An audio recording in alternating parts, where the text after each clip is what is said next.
د غازي اباد ولسوالۍ اوسیدونکي وایي د تیر حکومت د مسؤلینو له لوري ورته هیڅ پاملرنه نه وه شوې.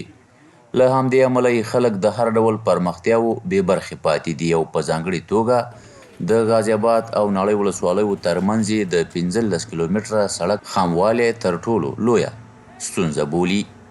په دې ولسوالۍ کې د تیر حکومت او اسلامي امارت د ځواکونو ترمنځ د سختو جګړو ترسره کول د دې باعث شوي وو چې د آبادۍ هیڅ چاره پکې نه ده ترسره شوې.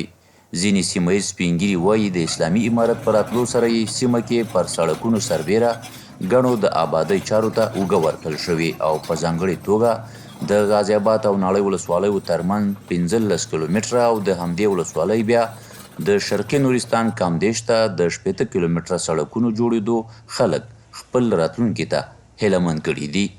زمونږ د غازي اباد ولسونه چې کوم دی ډېره تمې پیدا شوې ده او ډېر خوشحاله دي، ډېر د خوشحالۍ ساه یې اخیستې ده او ډېر چې کوم دی راضي دي او د مخکې په دغه باندې په پرتله باندې ډېر زیات چې کوم دی خلک خوښ دي راتلونکي ته او ډېر خوشبین دي او ډېر چې کوم دی خوشحاله دي. پخوا خو داسې وخت چې موږ د کورونو نه بهر نشو راوتلی په تېر جمهوریت کې ډزې وې لانجې وې امنیت نه و هېڅ کار نه و. اوس په دې خاطر خوشحاله یو چې اسلامي امارت راغلی دی، امنیت دی، ترقۍ کارونه روان دي، خلک خوشحاله دي. په دې خاطر باندې اوس امید پیدا شوی دی چې انشاءالله آینده به زموږ ښه شي. له امن او د آبادۍ چارو دې محرومې سیمې تازه د سکون ساه اخیستې. ولسونه یې په دې باور دي چې له سراسري امن برخمن شوي او د آبادۍ څښتنان به هم شي.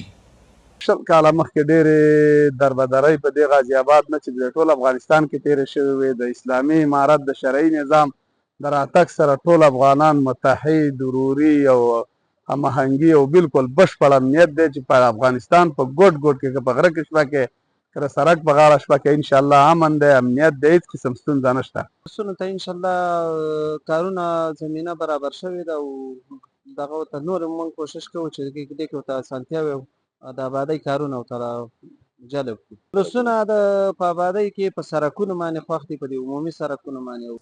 د یادولو ده د تیرې 20 کلنې جګړې پر مهال نه یوازې د غازي اباد ولسوالۍ ولسونو ته اساسي خدمتونه نه دي شوي بلکې د هیواد په کچه ډیری داسې سیمې شته چې د جګړو په وجه یې خلک له هر ډول اسانتیاوو بې برخې پاتې شوي دي.